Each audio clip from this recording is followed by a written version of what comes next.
Unë do bëj share screen në këtë moment, sepse dua që të shikoni një faqe e cila është shumë thelbësore për punën tonë. Dhe faqja normalisht, po të jeni duke e parë aktualisht, përmban në vetvete jo më shumë dhe jo më pak se sa një faqe Exceli, dhe kjo faqe Exceli do na shërbej neve për atë që kemi sot në qëllim për punën tonë. Sigurisht që qëllimi im fillestar është që të kapim ato që quhen koncepte thelbësore të punuarit dhe më mbrapa të kalojmë edhe më tej në gjëra të tjera. Her pas here, nëse ju keni pyetje, patjetër mund t'i bëni, dhe sa herë ato pyetje patjetër mund të bëhen në një moment që neve kemi ndarë në pjesën e fundit të këtij seminari, në mënyrë që secili prej jush, nëse ka një shqetësim ose një pyetje, ta bëj atë pyetje në kohën e dur. Po fillojmë atëherë me këtë që quhet seminari për përdorimin e Excelit si një database të mirëfillt. Gjëja e parë që dua të qartësoj është se Exceli nuk është një program i mirëfillt databazash. Nëse do kërkoni nëpër rrethet kompjuterike cilat janë ato programe të cilat lidhen me databazat, ajo që do t'ju thosha është se ato programe janë kryesisht të lidhura me Accessin ose me SQL-in ose me Oracle, që janë posaçërisht janë kompani aplikacione të cilat lejojnë përdorimin e databazave. Në këtë kontekst unë dua që të kuptojmë qartësisht se ajo që jemi duke bërë është duke të përdorim një program që nuk është tipik për databazat dhe ta kthejmë atë në një formë databaza. Pse ndodh kjo? Ndodh sepse ti mund të mos kesh njohurit e dhura nga programet e tjera që janë programe databaza, që është e para.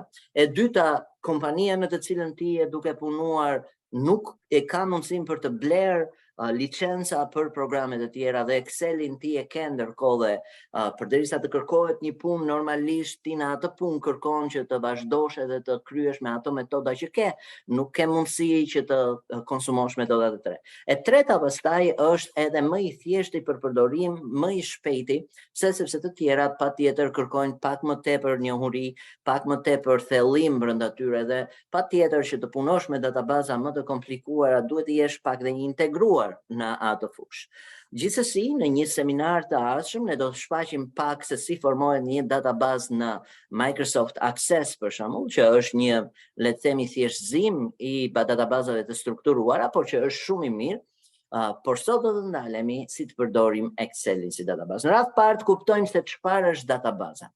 Në vetvete, jeta jonë shoqërohet nga databaza dhe ne nuk e kuptojmë që shoqërohet nga databaza. Pse? Sepse në çdo gjë që ti ke, në çdo gjë që të rrethon, me siguri ke një bazë të dhënash.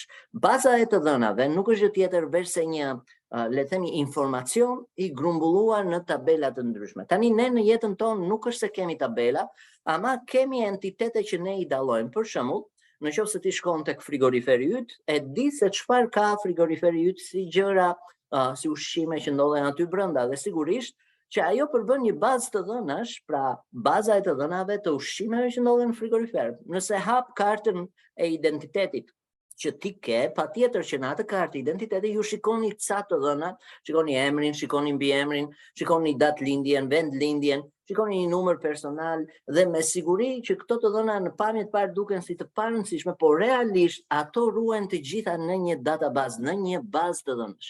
E përsa kohë ato ruhen në një bazë të dhënash, gjithmonë ke mundësi të punosh me të dhënat. Duhet të dini se në kohën në të cilën jemi, viti 2023, është një vit në të cilin kur ke të dhëna ke fuqi. Çdo të thotë kjo, që nëse ti arrin të manipulosh të dhënat, nëse ti arrin të transformosh të dhënat e tua, në fund fare, me siguri, ti në kompaninë tënde do kesh një pozicion të favorshëm kundrejt të tjerëve. Pse? Sepse arrin të kapësh ato gjëra që jo të gjithë i kapin gjatë punës së përditshme. Konkretisht, Exceli do na ndihmoi shumë në ndërtimin e databazës. Pse? Sepse në vetvete Exceli funksionon si një tabelë gjigande. Përderisa databaza nuk është gjë tjetër veç se një grumbullim tabelash që përmbajnë të dhëna të ndryshme, atëherë unë me këtë koncept mund të hyj në Excel dhe të filloj të konceptoj databazën. Çdo databazë që ju mund të hasni, që ju mund të ndërtoni, duhet të ketë së pari një emër, me atë fillon, së dyti duhet të ketë një qëllim dhe së treti duhet të ketë tabelat brenda që përmban kjo databazë. Keni parasysh që nuk është aq e vështirë të ndërtosh një database, por është e vështirë të lidhësh tabelat me tabelat, është e vështirë të lidhësh logjikën me logjikën, prandaj duhet të jesh i kujdesshëm që në fillim të punës tënde, përpara se sa të krijosh databasen, ti të modelosh qoftë edhe një flet A4, të modelosh atë që quhet puna e databazës. Pse? Ashtu si një arkitekt apo inxhinier ndërtimi i duhet të ndërtojë një projekt dhe ky projekt të jetë i aplikueshëm në një program kompjuterik siç është AutoCAD apo më tutje në 3D Studio Max për renderizime dhe gjëra të tilla, ashtu edhe një person i cili merret me analizë të dhënash sigurisht që duhet mesesbën të kaloj përmes procesit të modelimit. Procesi i modelimit është starti për çdo punë që ti bën, pra ti duhet të modelosh punën tënde përpara se sa ta fillosh atë. Konkretisht, modelimi ka të bëj me një strukturë që ti do vendosësh për tabelat që do përmbajë databasa jote. Supozojmë se unë, dhe ky është shembulli që do të marrim sot, do ndërtoj një databazë që do të quhet databaza e magazinës time. Supozoj se unë punoj magazinier, kam një set produktesh që i shes, më vijnë të tjera nga blerës, kam një inventar të caktuar, kam çmime, kam shumë tabela që unë do t'i shpjegoj dal nga dal, por kam një qëllim, kjo është e para. Qëllimi im është që të gjithë këtë informacion që kam, unë ta grumbulloj në një vend të vetëm që quhet baza e të dhënave të magazinës sime. Dhe normalisht pasi e di këtë qëllim, kuptoj që duhet një emër dhe emrin kësaj databaze mund t'ja vëm magazina ime ose magazina. Në këtë mënyrë unë sapo kam nisur punën dhe tashmë jam tek evidentimi i tabelave të databazës. Unë do të shkoj tek ky sheet ose faqe në rastin konkret që përmban modelin. Ky është ai modeli që thash pak më përpara, që ti normalisht duhet ta kesh ndërtuar në një flet A4. Është model tabelar, nuk është model i cili në rastin konkret përmban informacion ekstra, por ka saktësisht atë qëllim që ti kishe të shprehur me tabela. Në rast të parë, ajo që është fillimi dhe kreu i një pune të një databaze është vetë databaza çfarë emri do të mbajë, dhe shikoni me vëmendje që databaza ka një emër dhe emri në rastin konkret është magazina. Dhe ky emër që quhet magazina normalisht do jetë databaza jonë qendrore që do të mbledhë informacionin e kërkuar. Ndërkohë kjo magazin ka 3 element bazë, po sigurisht që mund të ketë dhe më shumë. Por unë nuk mund të marr një shembull të egzageruar, sepse puna që do të bëjmë sot është një punë elementare më shumë për trajnim se sa për një qëllim të vërtet. Pra të gjitha këto gjëra që po bëjmë janë jo me të dhëna reale, janë të dhëna fiktive, dhe gjithçka që po ndërtojmë ka një kontekst, le të themi, mësimi më shumë se sa një kontekst për të gjetur vërtet e ta marrim këtë që sapo po shohim këtu edhe ta aplikojmë në jetën tonë. Sigurisht që qëllimi jon është që këto gjëra ti praktikojmë, dhe patjetër unë ju sugjeroj që videon që juve shikoni, ta rishikoni disa herë nëse doni të punoni një databazë tuajën. Edhe siç e shikoni, kam ndërtuar modelin. Ata 3 elementët që përmenda pak më përpara, që janë produktet, blerësit dhe shitësit, të 3 këta element përbëjnë 3 tabele të ndryshme, që ne do të shohim në vetvete se ç'përmban secila prej atyre tabelave. Po tabelat janë vende ose adresa në të cilat ti kërkon të çosh një informacion të caktuar që e grumbullon. Pra ti kërkon të gjesh një informacion për produktet, ti hedhësh në tabelën e produkteve. Nga ana tjetër, kur vjen puna tek blerësi, do hedhësh të dhënat për blerësin, dhe në fund të historisë për shitësit do të hedhësh të dhënat për shitësit. Ne konkretisht sigurisht që do t'i ndërtojmë të gjitha këto tabela gjatë rrugës, por ajo që kemi qëllim aktualisht është që të qëndrojmë dhe të kuptojmë modelin, sepse mbi bazën e modelit na ndërtohet databaza. Shikoni me vëmendje që çdo gjë që ne jemi duke e bërë, do e bazojmë mbi këtë model, dhe sigurisht që ndërsa flasim për modelin, sigurisht që duhet vazhdojmë edhe me nën modelet. Pra, okay, kuptuam që databaza ka emrin magazinat, kuptuam që tabelat e kësaj databaze 3 kryesoret janë produktet, blerësit dhe shitësit, ndërkohë kemi dhe disa nën tabela, që nën tabela nuk është gjë tjetër veçse një tabel në varësi të një tabele tjetër, dhe po të shikoni, produktet në vetvete ka 2 nën tabela, ku njëra i përket çmimeve, ku secili produkt normalisht duhet të kishte çmimin e vet, dhe nga ana tjetër inventari. Ky është modeli strukturor, ky është, le të themi, themeli mbi të cilin ti do ndërtosh databazën tënde. Sigurisht që ne do jemi të kujdesshëm që çdo gjë që të ndërtojmë ta ndërtojmë sipas rregullave që Exceli na lejon. Normalisht po të jesh në një program kompjuterik që merret me databazat, sigurisht që nuk është kaq e thjeshtë ta ndërtosh direkt modelin, sepse ky model në vetvete përmban edhe më tepër informacion se sa që ne po shohim. Aty që në momentin e parë ti krijon edhe strukturën e databazës bashkë me variablat, që ne do të hyjmë tani tek pjesa e variablave. Shikoni me vëmendje që ne kemi ndërtuar modelin dhe detyra që na ka dalë përpara është që këtë model, ashtu si një inxhinier ndërtimi e jep modelin tek ata që janë inxhinier teknik që vjen e aplikojnë në fush, në pjesën praktike, pikërisht atë që duam të bëjmë, sigurisht që në këtë moment edhe neve na lind detyra që këtë model që kemi ta hedhim në databazën tonë apo në Excelin tonë. Dhe shikoni që e vetmja mundësi që kemi brenda Excelit është që të mos krijojmë fajle të ndryshme, sepse ka një mënyrë që të krijosh dhe fajle të ndryshme, mirë po e komplekson shumë më shumë problemin nëse ti krijon fajle të ndryshme, atëherë çfarë bëj unë? Unë do aplikoj të gjithë këtë model brenda fajlit në të cilin ndodhem. Atëherë e vetmja gjë që më mbetet të bëj në këtë moment është të ndërtoj tabelat specifike, të cilat në vetvete këto tabela nuk do të ishin gjë tjetër veç se faqe të veçanta të këtij workshopi apo workbooku në rastin konkret. Pra ne do ndërtojmë një seri faqesh të cilat do na plotësojnë elementet tabelar tanë. Në këtë kontekst, sigurisht që faqet mund t'i emërtojmë dhe mund t'i ngjyrosim, mund t'i ndryshojmë sipas karakteristikave që duan. Dhe un kam një shit një të hedhur aty dhe do të hedh edhe disa faqe të tjera, por do të riemërtoj faqen e parë që quhet shit 1. Dhe kjo faqe e parë le të jetë tabela e parë që un kisha, dhe cila ishte tabela e parë që un kisha në rastin konkret, ishte produktet. Kështu që klikoj me të djathtën të shit 1, gjej në komandën rename dhe i ndryshoj emrin nga shit 1 në produktet. Dallojeni pak që unë sapo e kam nisur punën time për krijimin e databazës. Pasi kam krijuar tabelën produktet, shikoni që tabela e dytë që unë duhet të krijoj është tabela Blersit dhe e fundit është tabela Sheetsit. Produktet do t'i jap një ngjyrë, sepse çdo tabel mirë është të ketë një ngjyrë që ti të evidentosh se në cilën fragment të databazës je duke punuar. Për shembull, produktet, klikoj me të djathtën, shkoj te tab color dhe e kthej me ngjyrë të kuqe dhe shikoni që tashmë produktet u kthye me ngjyrë të kuqe.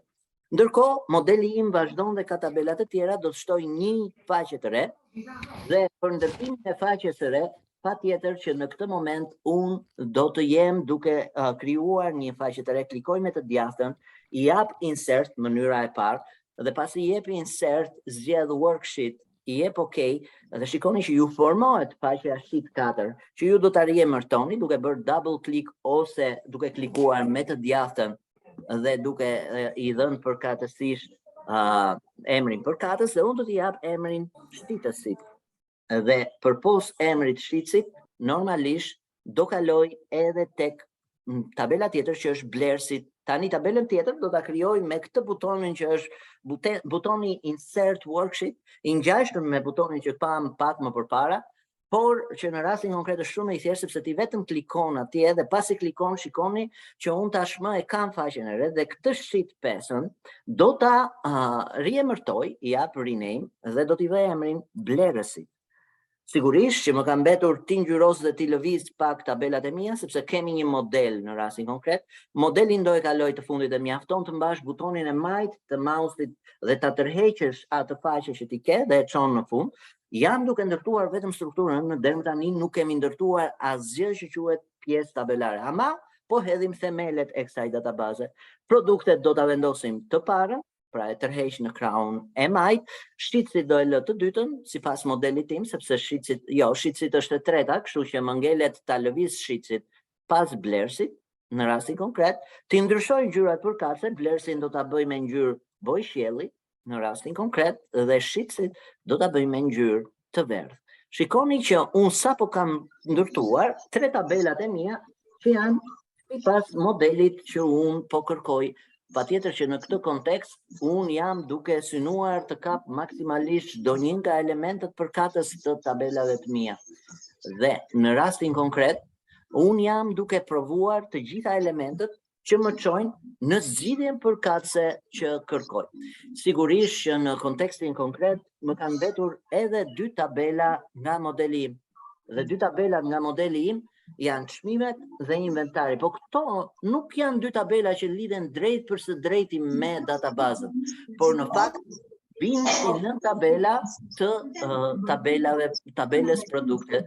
Do I lutesha nëse dikush e ka të hapur mikrofonin që ta mbyllte, sepse interferon edhe ndërhym në punë e njëri tjetrit. Okej, në këtë moment më mbetet të krijoj tabelën çmimet dhe inventari, por këto do jenë nën tabela të tabelës produkte. Duket sikur po përsëris shpeshherë fjalën tabel, por databaza, njësinë e vet ndërtimore dhe funksionale ka tabelën, kështu që nuk është çudi që ti të lidhesh me tabelën ngushësisht. Atëherë krijoj 2 shite të reja, shit 6-ën dhe shit 7-ën, riemërtoj shit 6-ën dhe e bëj çmimet. Dhe nga ana tjetër shit 7-ën po e riemërtoj si inventari.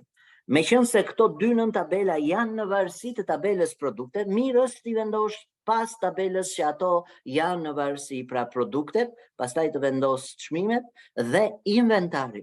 Dhe në rasti konkret çmimet dhe inventarin do t'i ngjyros me një ngjyrë që është e ngjashme me ngjyrën që ka produktet, por jo me të njëjtën ngjyrë, me një ngjyrë të përafërt. Dhe shikoni që ngjyrat në Excel jepen jo rastësisht. Përse jepen këto ngjyra, jepen në një trajt të tillë në mënyrë që ti të punosh me to lirshëm edhe të kesh mundësi të evidentosh çdo gjë që ti do që të bësh në rastin konkret. Sigurisht që unë do i ngjyros me një ngjyrë pak më të kuqe të hapur, ja ta provoj me një ngjyrë të tillë, që evidenton në rastin konkret që këto 2 tabela lidhen në koncept dhe në logjik me tabelën produktet. Dhe shikoni me vëmendje që unë e kam ndërtuar tashmë atë që quhet struktura sipas modelit. Pra, nëse në vend që këtë gjë ta bëj nga fundi në fillim, e bëj nga fillimi në fund. Ç'do të thotë kjo? Ndodh që njerëzit e krijojnë databazën dhe pastaj mendojnë për tabelat. Pra, në vetvete fillojnë dhe punojnë, ndërtojnë një tabel, pastaj ndërtojnë një tabel tjetër, pastaj ndërtojnë një tabel tjetër, e kështu radhë pas radhe ndërtojnë tabela.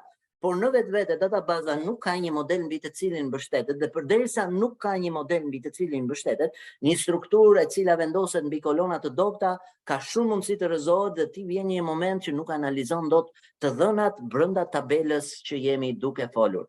Në këtë kontekst, shikoni me vëmendje sepse ajo që do jem duke bërë tani e tutje e ndryshon karakterin nga një koncept modelor në një koncept real tabelor. Shikoni me vëmendje sepse do të shkoj tek tabela produktet. Do të flasim për një koncept që është shumë i rëndësishëm, që quhet koncepti variabël.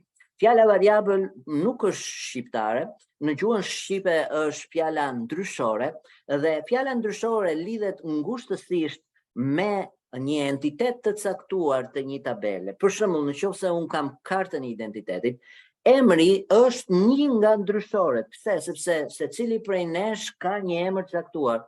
Quhet ndryshore sepse në rastin konkret çdo njëri prej nesh ka emra të ndryshëm, pra ndryshon emri. Pra ky variabël mund të ketë një emër specifik, por ama të dhënat që futen brenda variablit janë të ndryshme për entitete të ndryshme. Dhe dua që të fiksojmë pak sepse variabli ose ndryshoria dallohen nga 2 element kryesor, ku elementi I parë është emri, që duhet të jetë unik, në rast të parë të jetë I veçantë, që specifikon saktësisht atë që ti do që të thuash dhe të bësh me atë variabël. Pra kur ti thua emri, do të vendosësh emra, nuk mund të vendosësh data, nuk mund të vendosësh numra në një kolon që ti ke thënë ky është emri. Nga ana tjetër, duhet të kesh parasysh se përveç emrit, I cili nuk duhet të jetë bosh, nuk duhet të jetë pa kuptim, duhet të jetë me një qëllim të caktuar që të përfaqësojë të gjithë të dhënat brenda asaj ndryshoje. Një tjetër gjë shumë e rëndësishme është edhe tipi I variablit. Po të më dëgjoni pak më përpara, përmenda që variabli ishte emri, por tekst, domethënë tipi I tij mund të jetë vetëm tekst. Sigurisht që në këtë kontekst do shohim pak të gjitha tipet e variablave të mundshëm që na ofron Exceli, sepse ofron disa tipe variablash. Dhe në këto tipe variablash do përpiqemi të kapim dhe të kuptojmë shumicën prej tyre. Tani Kur unë do ndërtoj tabelën produktet, normalisht kjo tabelë produkte duhet të ketë një variabël i cili është variabël kryesor qelës. Ky variabli qelës nuk ka një qëllim tjetër përveç se qëllimin që kjo tabelë të ketë mundësi të lidhet me tabelat të tjera. Ta dini që variabli qelës në vetvete është ai variabël që lidh tabelat njëra me tjetrën. Për shembull, në rastin konkret që ta bëjmë më të thjesht kuptimin e kësaj gjëje, identiteti jon varet nga një numër që quhet numri personal. Numri personal është unik, të përket vetëm ty, nuk është bosh asnjëherë dhe gjithmonë ka një qëllim që të përfaqësojë ty. Ky numër unik ti mund ta gjesh në zyrën e gjendjes civile, por nga ana tjetër të njëjtin numër unik mund ta gjesh edhe te zyra e tatimeve, që do të thotë i njëjti person mund të identifikohet edhe pse janë dy drejtori të ndryshme në të njëjtin identitet që quhet numri personal. Ky numri personal quhet ai që quhet element qelës. Pikërisht elementët qelës janë elementë që neve na garantojnë në të ardhmen tonë që modeli jon të mos jetë i pastrukturuar dhe i destabilizuar. Fjala destabilizimi i databazave është realisht një nga problemet më të mëdha që ndodh me profesionistët, sepse i krijojnë tabelat, por për shkak se nuk kanë identitete ose variabla që quhen variabla qelës apo kyç, ndodh që nuk lidhin dot tabelën me tabelën dhe pastaj kanë probleme shumë serioze në analizën e të dhënave. Dhe ne do të fillojmë krijimin e kësaj tabele që quhet produkte, pastaj te tabelat e tjera çmimet, inventari, blerësit edhe shitësit, do të ecim pak më shpejt sepse aty duhet i krijojmë tabelat pak më shpejt për vazhdimsinë e shpjegimit tonë. Por tek produktet do të ndalemi pak më gjerësisht dhe do të shpjegojmë pak tipet e variablave. Variabli i parë është variabli qelës dhe do vendoset në atë që quhet kolona e parë. Nuk ka rëndësi se ku ti e vendos tabelën tënde, mirë është të filloj në qelizën e parë, sepse ka një identitet, pra është qeliza A1, ajo që do të ishte inicimi i tabelës tënde, dhe do të vendosim në rreshtin e parë kokat e tabelës ose emrat e variableve. Këto quhen headers në gjuhën angleze dhe sigurisht që do të merremi ngushtësisht me krijimin e këtyre headers. Dhe variabli i parë që do të vendosim është ID e produktit. Shikoni që pikërisht ajo që përshkrova pak më përpara, që variabli duhet të ketë një emër që të jetë përfaqësues për të gjithë identitetin që do të ketë poshtë, të gjithë të dhënat që do të ketë poshtë. Shikoni që kjo do na përfaqësojë në rastin konkret ID-n e produktit, atë që neve do na shfaqet pak më mbrapa. Kjo ID mund të jetë numerike ose mund të jetë e miksuar, neve do mësojmë si të zgjidhim të dyja rastet, por ID-n e miksuar ose ID-n e kalkuluar do ta ndërtojmë në fund të ndërtimit të kësaj tabele, sepse ID-a e kalkuluar merr të dhëna nga variablat të tjerë dhe krijon një variabël përkatës. Tani kjo ID e produktit është variabli ynë i parë. Ky variabël në rastin konkret neve do ta lëmë të tipit tekstor. Ju do thoni, a ka ndonjë mënyrë identifikimi për Excelin që të dallojë që kjo është tekst ose jo?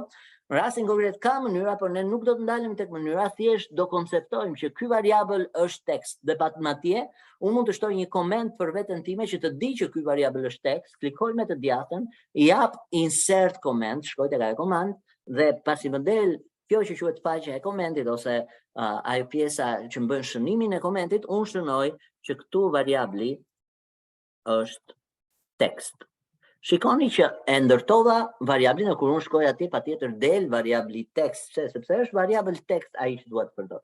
I dyti që dua të përdor është përsëri një variabël tekst, vetë se tani do shkruaj edhe disa emra aty brenda, disa element përkatës për produktet. Dhe në rastin konkret është emri i produktit. Emri i produktit është variabli i dytë.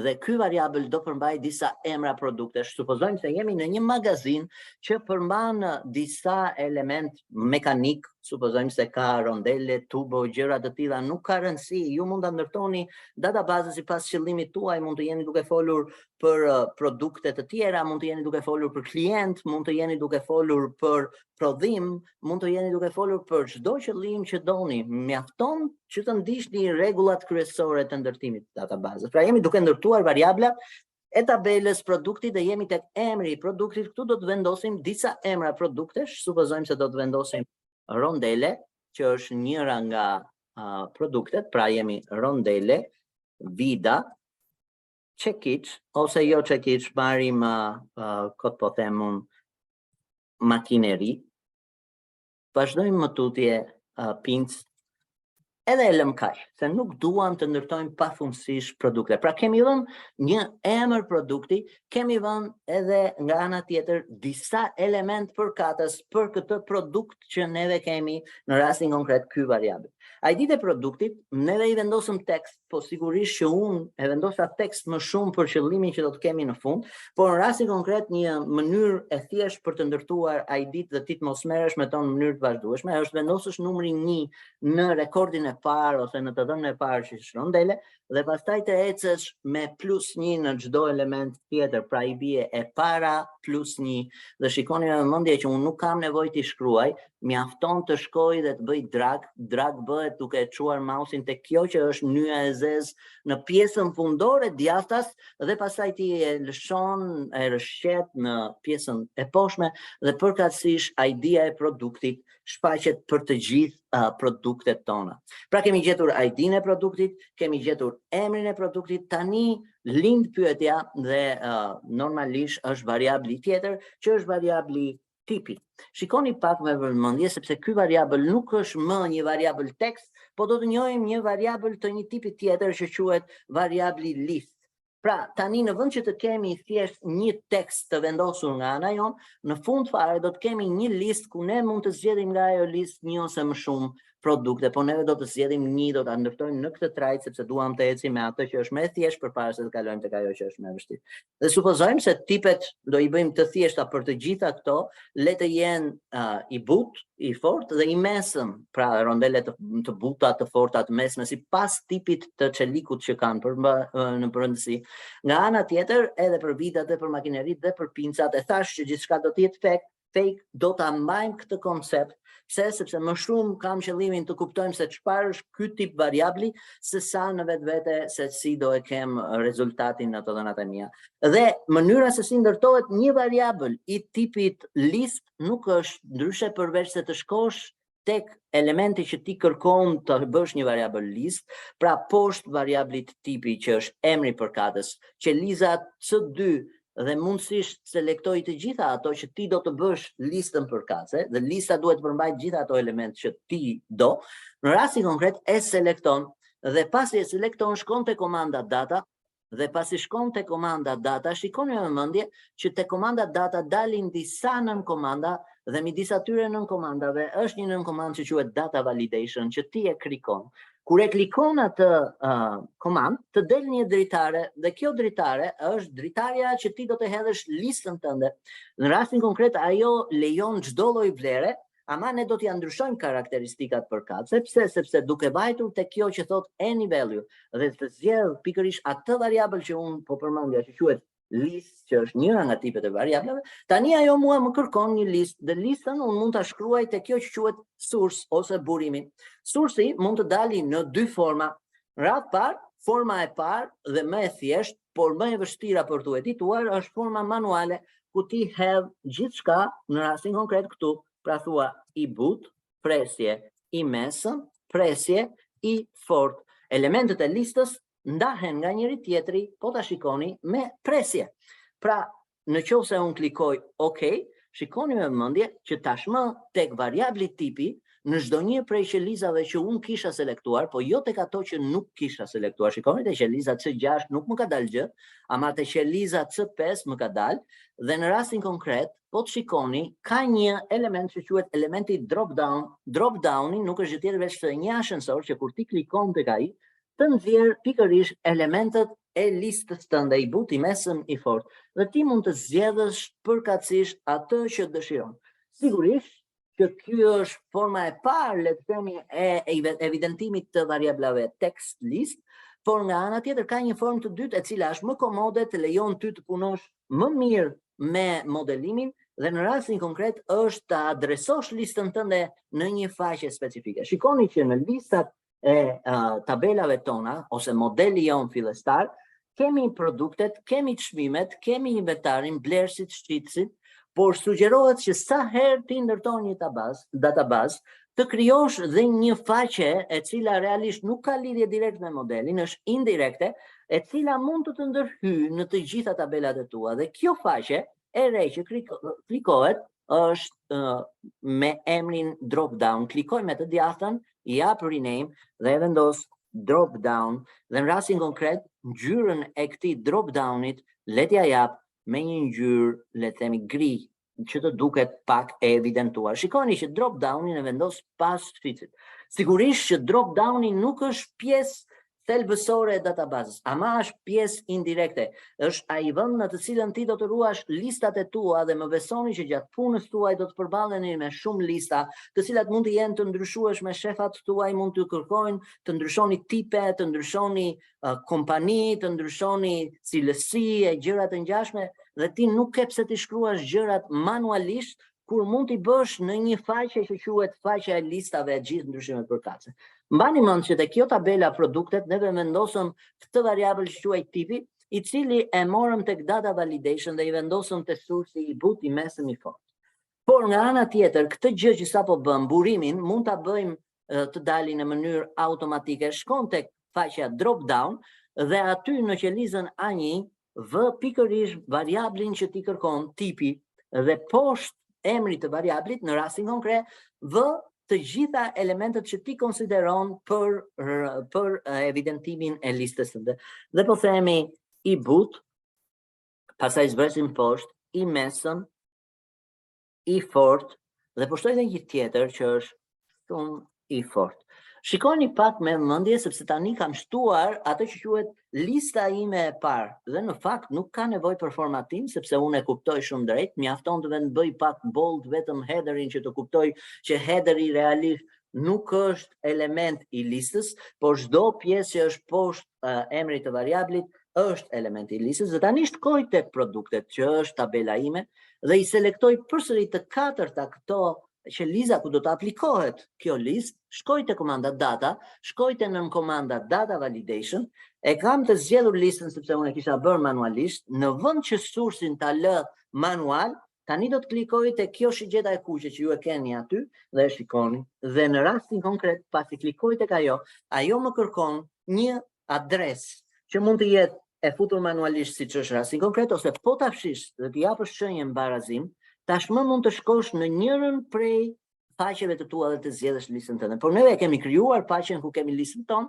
dhe do selektoj pikërisht qelizën A2 duke mbajtur butonin e majt të shtypur të mausit deri në qelizën A5. Shikoni që sursi im ndryshoi formë nga një formë e cila më përpara ishte me emra të futur manualisht, tani në një strukturë të saktësuar me formulë. Pra çdo gjë që ndodhet tek faqja drop down në qelizat A2 deri në A5, ajo do ta transkriptoj si pjesë të listës që ti e duke ndërtuar, dhe klikon enter. Shikoni që sursi më ndryshoi, klikoj OK dhe shikoni që tani tipi im mori përkatësisht nëse klikoj te drop downi të gjithë elementet. Nëse unë ndryshoj diçka tek ky element përkatës që quhej shumë i fortë dhe e bëj shumë fort dhe e heq fjalën i, në rastin konkret, shikojeni me vëmendje që te produktet reflektohet në mënyrë të menjëhershme ndryshimi që unë sapo bëra. Pra çdo gjë që ti e bën tek faqja e listave reflektohet në mënyrë koherente dhe dinamike në atë që është tabela juaj, dhe unë po e lë shumë i fort. Nëse ti kërkon të shtosh një element dhe nuk e ke atë element, pra do të shtoje edhe një element që do të thoshe ekstrem, supozojmë se është kjo, dhe kjo ekstremi nuk është në listën tënde, po të shkosh te produktet, shiko me vëmendje që ajo nuk është në listën tënde, atëherë të duhet ta selektosh edhe një herë. Kuptohet, ka dhe mënyra të tjera që quhen mënyra dinamike, por ne nuk do të ndalemi sepse kohën e kemi të limituar. Do të mësojmë këtë që quhet mënyra manuale e ndryshimit të listës.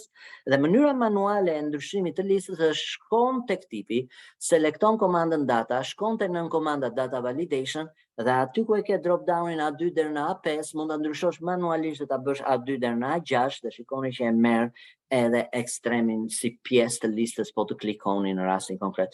Dhe unë do plotësoj disa nga elementet që më duhen për tabelat e mia, po i vë i mesëm, i fort, edhe i mesëm përsëri pinca e mesme në rastin konkret, ose e fort në varësi të shumë e fortë. Shikoni pak në rastin konkret që kemi publikuar 3 variabla për tabelën tonë produktet. Një tjetër variabël shumë i rëndësishëm është variabli tip datë. Variabli tip datë është shumë i rëndësishëm për një arsye themelore. Pse? Sepse ky variabël në vetvete përmban një element që lidh kohën dhe kohën kalendarike dhe kohën në nivel minutash dhe sekonda, se kur një produkt apo kur një emër i ndodh një ndolli, në rastin konkret neve do të vëmë një variabël në rastin konkret që e ka emrin data e prodhimit. Dhe data e prodhimit është një variabël që nuk është tekst, nuk është numerik, nuk është listë, por është në rastin konkret një datë. Dhe mënyra se si shkruhet data varen shumë nga kompjuteri juaj. Shikoni pak që në pjesën fundore në krahun e djathtë ju jepet formati se si shkruan datat në kompjuterin tuaj. Çdo kompjuter evidenton tipin e vet të formatit sipas settings personal, rajonal të zgjedhura. Në rastin konkret, që unë të vendos një datë te kompjuteri im, duhet që muaji të jetë i pari, dita të jetë e dyta dhe nga ana tjetër viti të jetë i treti. Pra supozoj se data e prodhimit të këtyre është 1 janar 2023, pra është prodhuar në fillim të vitit. Shikoni me vëmendje që kjo datë prodhimi normalisht doli ashtu siç duhet, po fus edhe disa data të tjera. Kjo është prodhuar në 23 gusht të 2022.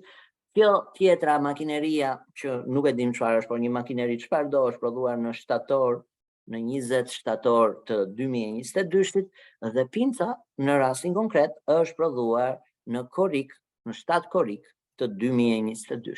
Pra unë kam datat përkatëse. Pyetja që lind në rastin konkret është sidomos në raste në të cilat unë kam për shembull ditën dhe muajin të që mund të më rakordojnë. Pra mendojeni pak sikur kjo 7/7 ishte 7/5.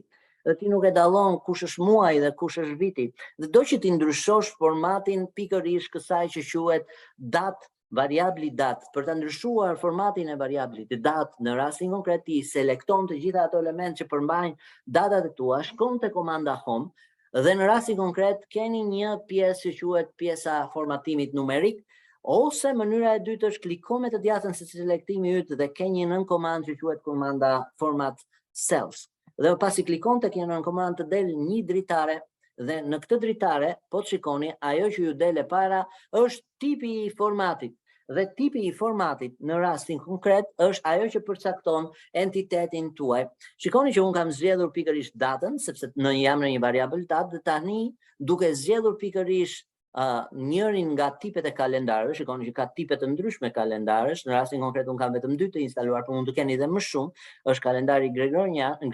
Nga ana tjetër, ti mund të zgjedhësh edhe formate të shteteve të ndryshme. Dikush e ka me pik, dikush e ka me slash, dikush tjetër e ka me viz. Pra varet se këto zgjedh. Po të zgjedh formatin Albanian, shikoni që formati Albanian ka vetëm 3 nën formate. Pra e ke vit, muaj, ditë me viz, pastaj ke me formë të shkurtuar, e ke ditë, muaj, vit me vit të shkurtuar dhe fundit është vit, muaj, ditë përsëri me viz në mes.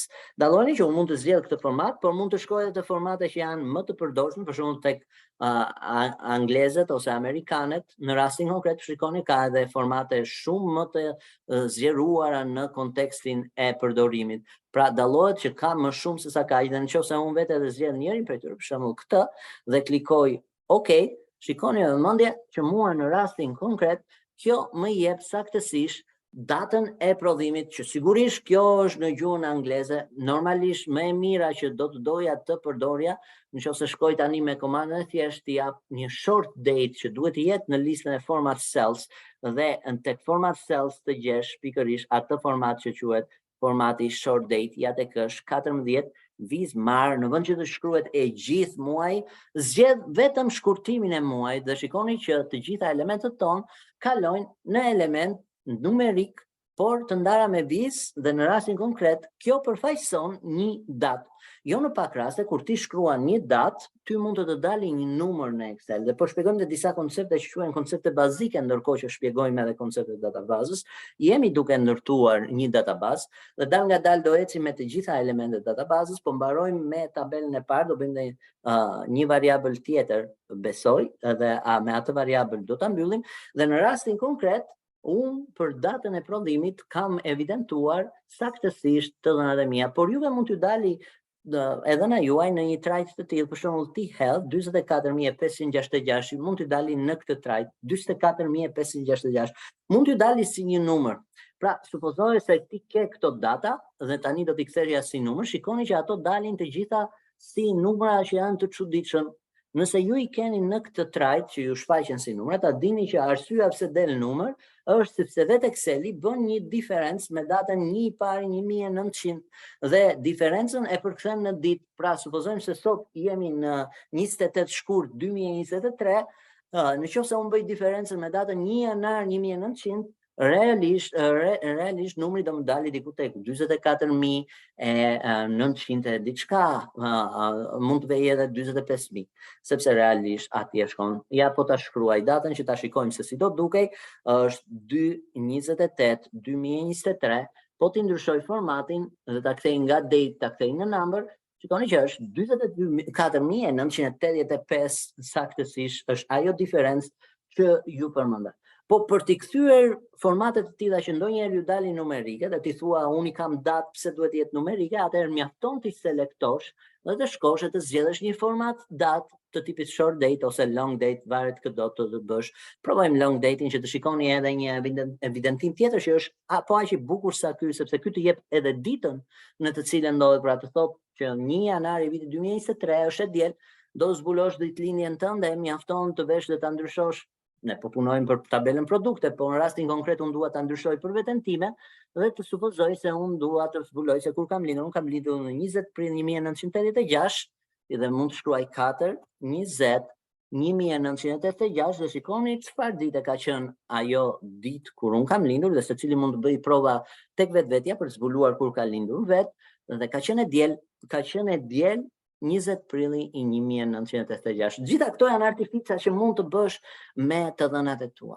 Për mendimin tim, për të mos egzageruar, ti mund të shtosh variabla sa të duash, por sapo ke krijuar tabelën e parë dhe kjo tabelë e parë ka 4 variabla.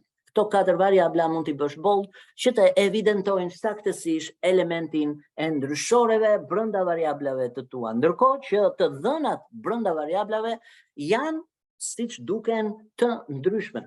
Në rastin konkret, pra ti ke rondele, ke vida, ke makineri, ke pinca. A kemi mbaruar? Ende jo. Pse? Sepse tashmë do të vazhdojmë me kompletimin e tabelave të tjera. Jemi duke ndërtuar strukturalisht tabelat tona. Mësuam se si të ndërtojmë modelin së pari, e dyta si të aplikojmë modelin në Excel, e treta si të shtojmë variablat në secilën tabel të modelit ton, dhe atë jemi duke për, dhe e katërta që do të shohim që është në listë është si të krijojmë marrëdhënie mes tabelave të ndryshme. Po përpara se të shkojmë atje, hajde bëjmë një mbushje të shpejtë me të dhëna për tabelat e tjera. Dhe do të vazhdojmë me tabelën Blersit, dhe tani do të vendos shpejt e shpejt disa nga ato emra që kisha, ID e Blersit në rastin konkret, pas ID së Blersit do vendos vetëm 2 Blerë, sepse nuk dua që ta egzageroj me të dhëna, sepse dua vetëm të evidentoj atë që bëhet në rastin konkret. Pra kemi ID-n e Blersit, kemi emrin, kemi mbiemrin, kemi datë lindjen. Shikoni, po i shkruaj shpejt e shpejt variabla tani, nuk më duhet të shpjegoj. Nga ana tjetër, pra emri, mbiemri, datë lindja, mund vendos dhe një variabël që do më duhet ta shpjegoj, emri i plot dhe vend lindja dhe gjinia. Shikoni që vendosa plot 6 variabla në rastin konkret, të gjitha këto variabla sigurisht që do të kenë qëllimin e vet. E kuptoj shumë mirë që disa prej tyre janë tekst, disa të tjera janë datë, ndërkohë që ka dhe variabla listë. Për shembull, unë do vendos 1, 2, në rastin konkret, 2 persona, do vë emrin tim, Martin, dhe një emër tjetër, meqense do jetë femër, le të vendosim një emër tjetër, supozojmë se emri tjetër është Klara, ja tek është Martin, Klara, mbiemri, unë po vendos mbiemrin tim dhe do vendos edhe një mbiemër tjetër, Klara Lilika. Ja tek është. Emrat janë rastësore, mos mendoni se po marrim një emër specifik dhe po e bëjmë këtë me qëllimin që të zbulojmë të dhënat personale të dikujt, jo. Kjo është më tepër për të kuptuar atë që është evidentimi i databazës. Jemi të duke ndërtuar ID-n e Blersit dhe në të njëjtën mënyrë do ta marrim edhe ID-n e Shitësit. Kemi datëlindjet përkatëse që unë do t'i hedh 4/20/1986. Do të hedhim dhe datëlindjen e Klarës që në rastin konkret zbulojmë se është 5/5/1990, supozojmë. Dhe tani ndalemi tek ky variabël që është një variabël tjetër, që është edhe ky shumë i rëndësishëm. Është variabli i kalkuluar. Deri më tani kemi parë variabla tekst, kemi parë variabla list, kemi parë variabla datë, nuk kemi parë asnjë variabël numerik përveç se variablit numerik të plot që kemi parë tek ID-ja, po që janë numra të plot 1, 2, 3 dhe kështu me radhë. Dhe në rastin konkret emri i plot do të jetë një tip variabli që është i kalkuluar. Çdo të thotë i kalkuluar?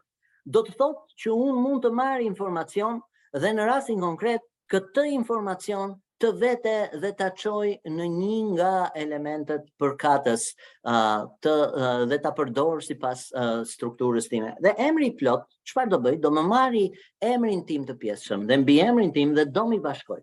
Dhe mënyra se si krijohet një variabël i kalkuluar është duke përdorur një nga funksionet që Excel-i ka. Dhe në rastin konkret bashkimi bëhet ose me funksionin concatenate ose direkt me butonin në tastier që është butoni end, dhe unë do t'i aplikoj të dyja dhe të njëra dhe të tjera, do aplikoj concatenate në fillim. Funksioni gjithmonë fillon me shenjën barazim dhe pastaj t'i shkruan emrin e funksionit, që ai funksion është concatenate. Pastaj funksioni pret cili është në rastin konkret pjesa e variablave që ti do të futësh brenda funksionit të ndë. Unë do t'i them, dua emrin, që Liza B2, presje, mbi emrin që është Qeliza C2 dhe mbyll klapën. Pra çfarë jam duke thënë me këtë funksion? Bashko elementin B2 dhe C2 dhe normalisht po të klikoj enter, shikoni që mua më dele bashkuar emri dhe mbiemri njëkohësisht. Por unë dua që emri dhe mbiemri të ketë një hapësirë poshtë, kështu që do të shtoj tek ajo që quhet formula ime apo funksioni im dhe një element tjetër, pra do të vendos një presje tjetër sepse dua të shtoj një element tjetër dhe ky element është hapësira. Hapësirën që unë ta shkruaj duhet të jetë pikërisht tek presja e mesit dhe aty do vendos hapësirën mes dy thonjzave, pra krijoj një hapësirë dhe dy thonjza. Dhe pasi e bëj këtë gjë, klikoj enter. Dhe kur ti klikon enter, shikoni që emri juaj në rastin konkret deli plot. Kjo është forma e parë e bashkimit të elementëve të një tabele. Nga ana tjetër, dallojeni që tani unë kam variablin të kalkuluar. Në qoftë se unë shkoj edhe e bëj drag këtë që do të thotë rshqas, sigurisht që kjo formulë që ishte B2C2 tani shkon B3C3, pra shkon në të gjitha elementet përkatës të dhënave të tabelës time. Por unë mënyrën e dytë që dua t'ju tregoj për bashkimin e të dhënave, në rastin konkret është pa funksion, është thjesht duke marrë një element, për shembull marr B3-shin dhe pastaj nga tastiera shift 7 është kjo që quhet komanda end. Dhe kur ti ke komandën end, ajo pret cili është teksti që do pasoj dhe unë do i them është teksti bosh, që do thotë në thonjza vendos hapësirën bosh dhe në fund do ta mbyll me qelizën C3. Është më thjesht se concatenate, sepse nuk ke nevojë të shkruash emrin funksioni, por e ke direkt të përdorshme dhe klikon enter, që tani e keni saktësisht përsëri të shkruar emrin. Ky variabël është një tjetër tip variabli shumë i përdorshëm dhe quhet variabli i kalkuluar. Variabli i kalkuluar hyn në punë në të gjitha elementet që juve përdorni në punën tuaj, sepse jo në pak raste mund të duhet të bësh kalkulime dhe variabli në rastin konkret e merr tipin nga ato element që ti po kalkulon. Për shembull, përderisa emri është tekst dhe mbiemri është tekst, normalisht emri i plot do të jetë tekst. Por nëse ti ke një kombinim të një teksti dhe nga ana tjetër të një numri, në fund fare prevalon ai që është variabli më i rëndësishëm. Në rastin konkret nuk është numeriku, por është tekstori. Pra do të kthehej pavarësisht sepse nuk bën dot veprime tekst me numër. Dhe normalisht prevalon njëra prej të dyave. Teksti është ai që prevalon në gjuhën e Excelit dhe përderisa prevalon teksti, edhe variabli përfundimtar i kalkuluar do të jetë tekst. Pra, këtë ne mund ta aplikojmë në rastin konkret pasi ne notojmë vendlindjen dhe gjinia tek ID e Blersit. Ju thash që do ta ndryshojmë pak ID-n e Blersit që të na tregojë saktësisht një ID tipike siç e shohim neve që ka një logjik, ka një sens logjik në mënyrën se si është ndërtuar. Tani jemi tek vendlindja dhe gjinia dhe në rastin konkret për këto dy variabla janë të dyja listë. Unë do shkoj tek drop downi, ajo faqja e famshme e listave të mia dhe do të shtoj pikërisht këto dy variabla. Njërin do ta shtoj tek qeliza C1 dhe të them vendlindja, pra shkoj tek qeliza C1 dhe shkruaj vendlindja, ndërka tek qeliza E1 do të shkruaj gjinia. Dhe për vendlindjen po vë tre vendlindje që janë edhe ato që ne kemi kryesisht, jo se nuk ka nga të tjerë, po nga të tjera qytete, po le të themi që ndodhen nga këto tre qytete më shumë pjesëmarrës në këto trajnime, pra është Tirana, pa i neglizhuar qytetet e tjera, sepse të gjitha kanë rëndësinë e vet, të gjitha janë Shqipëri, edhe Kosova është Shqipëri, kështu që në rastin konkret ne do donim që t'i shikonim pa ndonjë keqdashje këto që të dhëna që hedhim, ka një qëllim specifik për mësim dhe jo për qëllime të tjera. Pra është Tirana, Durrësi dhe nga ana tjetër Prishtina. Patjetër që mund të ketë edhe element të tjerë që këto element në rastin konkret mund të shërbejnë, pra kemi këto vendlindje, nga ana tjetër për gjini do të vendosim vetëm gjinin femër dhe mashkull. Dhe shikohet që në rastin konkret kam krijuar dy variabla të ligjit që quhen variabla në faqen listë. Këto variabla do t'i përdor në tabelën Blersit, që është tabela ime, dhe do të marr pikërisht vendlindjen dhe do t'i selektoj këto dy element që unë do të shtoj vendlindjen, do të shkoj te komanda data validation, shpejt e shpejt zgjidh listën dhe pasi zgjedh listën në rastin konkret, vete tek drop downi im dhe zgjedh vendlindjet përkatëse. Klikoj OK dhe shikoni që mua më dalin vendlindjet tani dhe mund të zgjedh Martini Tirana dhe Klara supozojmë se është nga Prishtina. Ndërkohë që gjinia përsëri në të njëjtën mënyrë selekton, shkon te data validation, klikon tek listë dhe pastaj zgjedh sursin përkatës që është tek faqja e listave të tua, që është femër dhe mashkull në rastin konkret, klikon OK dhe zgjedh përkatësisht emrat përkatës mashkull dhe femër. Dhe sapo krijuam atë që quhet tabela e Blersve. Të njëjtën mënyrë le të ndërtojmë tabelën e shitësve, nuk do t'i ndryshojmë asnjë nga variablat dhe mënyra se si ti mund të bësh kopim të një të dhëne ose të gjithë të dhënave të një tabele është duke shkuar te qeliza e parë, pastaj duke klikuar tek qeliza e parë e tabelës, se mund të jetë jo thjesht qeliza e parë, po qeliza e parë e tabelës që ti kërkon të marrësh informacion, pastaj klikon CTRL-A dhe me CTRL-A ti garanton që kopjon të gjithë informacionin nga kjo tabel, pastaj klikon CTRL-C dhe kjo është evidentimi i fillimit të kopimit, shikoni që vetë elementi i selektuar që ka ndryshuar dhe ngjyrë fillon dhe ka një kontur të lëvizshëm dhe ky konturi i lëvizshëm në vetvete nënkupton që ajo është kopjuar, pastaj shkon tek faqja që do të shtosh dhe do ta çosh këtë tabel të shitësit. Në rastin konkret shkon te qeliza ku kërkon ta bashkangjitësh informacionin që ke kopjuar dhe nga tastiera jep CTRL-V ose me copy paste me të djathtën, janë të dyja mënyra dhe këto. Shikoni që në rastin konkret unë nuk kam nevojë të rishkruaj variabla, të rimendoj për emra dhe gjëra të tillë, mjafton të ndryshoj disa nga elementet përkatës që janë specifik. Në rastin konkret, emri plot është i kalkuluar, vendlindjen unë e ndryshoj me listë, por këto të treja janë të treja të hedhura manualisht dhe përderisa janë të hedhura manualisht, unë po i fshi, shikoni që emri plot u fshi sepse është i kalkuluar dhe do shkruaj një emër tjetër, supozojmë se emri i parë është Arbër dhe pasi shkruaj emrin e parë, po japim një mbiemër Arbër Kasmi. Shikoni që me njëherë emri i plotësohet, ka një datëlindje specifike dhe është 7/23/1982, marrim dhe një vajzë, jetë Lira, supozojmë se e ka vajza emrin, dhe mbi emri le të jetë Ademi. Shikoni që u shkruajt edhe emri i vajzës në rastin konkret. Japim datëlindjen përkatëse dhe supozojmë se është Kurtit 1992. Dhe ja, tek i kemi plotësuar, tani mund ta ndryshoj dhe të them është nga Durrësi, ndërsa të parin Arbërin supozojmë se është nga Prishtina. Jemi një mashkull dhe një femër, jemi korrekt, pra kemi plotësuar tabelën produktet, tabelën mblerësit dhe tabelën shitësit. Përpara se të kaloj të tabelat çmime dhe inventari, që tabelat çmime dhe inventari lidhen me produktet, sepse aty është pjesa në të cilën tani do fusim marrëdhëniet midis tabelave. Shikoni pak që struktura jon është ndërtuar, le të themi, ti nuk ke nevojë të ndërtosh fajle pafund. Gjithçka mund të bëhet brenda një strukture të vetme. Je duke ndërtuar një workbook dhe quhet workbook sepse është si një libër për ty. Në profesionin tënd, në çfarëdo lloj gjëje që të bësh, përpiqu që gjërat të mos i ndërtosh të evidentuara në fajlet pafund. Përpiqu që ti grumbullosh informacionin në një vend të vetme dhe ti të dish se ku je duke punuar.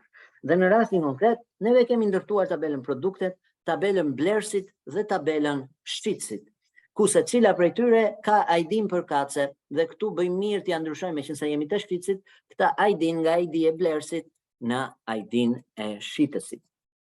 Okej? Në rregull, në këtë kontekst kemi ndërtuar 3 tabela dhe na lind një pyetje.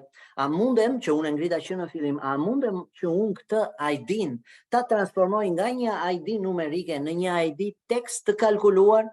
Dhe sigurisht që mund ta bësh, dhe do shikoni pak me vëmendje çfarë do jem duke bërë. Në rastin konkret, përderisa ti je duke bërë një variabël të kalkuluar tekstor, normalisht ajo që ti pret është të aplikosh formula që kanë lidhje me tekstin, sepse nuk mund të konceptosh gjëra të tjera. Dhe në rastin konkret, unë do bëj një kombinim të disa gjërave që kanë logjik. Shikoni me vëmendje, sepse ID-a nuk duhet të jetë diçka që e dallojnë dhe e njohin të gjithë. Sepse po e njohën, ka shumë mundësi që atë të dhënë ta manipulojnë, sidomos hakerat në ditën e sotme, të dhënat që janë të thjeshta numerike 1, 2, 3, 4, 5, pastaj ata i transferojnë nëpër databazat e tyre dhe bëjnë publikime të tmerrshme, ashtu siç ka ndodhur në historinë qoftë të Shqipërisë, qoftë të Kosovës, dhe realisht janë gjëra që mund të bëjnë shumë dëm. Përpara 2 vitesh, po të jeni ndjeni, në Shqipëri doli lista e pagave dhe realisht ID-a e punonjësve në organizata ishte një ID numerike 1, 2, 3, 4, 5 e kështu me radhë, pavarësisht se kishte edhe numrin personal, po e kishte shumë të thjeshtë evidentoje, mjafton të thoshe ky numër dhe beje tek ai numër. Nuk ishte aq e vështirë për ta gjetur një element përcaktuar. Tani në rastin konkret, unë sugjeroj që gjithmonë ID-t të jenë më të komplikuara, por të kenë një logjik. Dhe logjika që do të përdor është, unë meqense e kam këtë tabel, do të marr shkronjën e parë të emrit, shkronja e parë e emrit, ajo do të jetë karakteri i parë i ID-s time, do të marr shkronjën e parë të mbiemrit, në rastin konkret, po përpara se të marr shkronjën e parë të mbiemrit, do të vendos muajin e kësaj datëlindje, do të vendos shkronjën e parë të vendlindjes, do të vendos dhe gjithashtu shkronjën e parë të gjinisë. Shikoni që ku do ndoshta një logjik, ju logjikën mund ta bëni si të doni. Diku mund të vendosë të shkronjën e fundit. Atëherë unë po e ndërtoj këtë si variabël të kalkuluar, nuk do të përdor concatenate, po do të bashkoj do të përdor bashkimin dhe do të bëj një funksion të kombinuar barazi. Me këtë do të fillojmë. Çfarë tham, shkronja e parë e emrit. Funksioni që do të përdor është funksioni left, që do të thotë është funksion tekstor që të lexon nga e majta. Hap klapën dhe pret çfarë teksti do zgjedh, dhe unë do i them më zgjidh tekstin B2 dhe ajo thotë sa karaktere të lexoj nga e majta dhe unë do t'i them një karakter nga e majta. Po ta mbyllja këtë, shikoni që ajo më nxjerr shkronjën A, që është pikërisht shkronja e parë nga e majta për emrin Arbër. Nga ana tjetër do veja dhe do zgjidhja muajin e datëlindjes. Për të zgjedhur muajin e datëlindjes, në radhë parë duhet vendos shenjën end, sepse do bashkoj 2 tekste njëri me tjetrin. Dhe muaji përcaktohet me atë që quhet funksioni month. Hap klapën dhe ti vetë edhe zgjedh elementi përkatës që ti do t'i nxjerrësh datën, që është qeliza D2. Shikoni që kam bashkuar deri më tani 2 element, pra shkronjën e parë të emrit, nga ana tjetër muajin e datëlindjes. Dhe po të vëja në rastin konkret, shikoni që më del shkronja A7. A7 është vetëm fillimi i kodifikimit të ID-s time. Jam duke kodifikuar në rastin konkret ID-n time. Do vazhdoj kodifikimin dhe do vazhdoj me shkronjën e fundit të mbiemrit. Do shkoj end dhe në rastin konkret IA që është tek kasmi është me shkronjë të vogël, unë dua që t'i bëj të gjitha shkronjat të mëdha, kështu që do t'i them një funksion që quhet upper.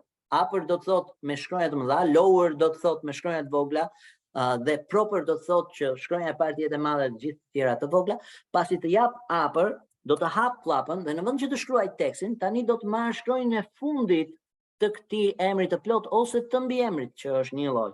Në rastin konkret do të përdorja funksionin write. Write do të thotë nga e djathta dhe kujdes me klapat, sepse klapat janë shumë të rëndësishme, do të zgjidhja brenda klapas këtë mbiemër dhe numri i karaktereve, meqense jam nga e djathta, do më lexonte nga e djathta të mbiemri është i pari. Kështu që normalisht do veja do mbyllja klapat, do të mbyllja edhe klapat për funksionin upper, do shikoni që më del A7I në rastin konkret, pra ajo i-ja përfaqëson kasmi mbiemrin.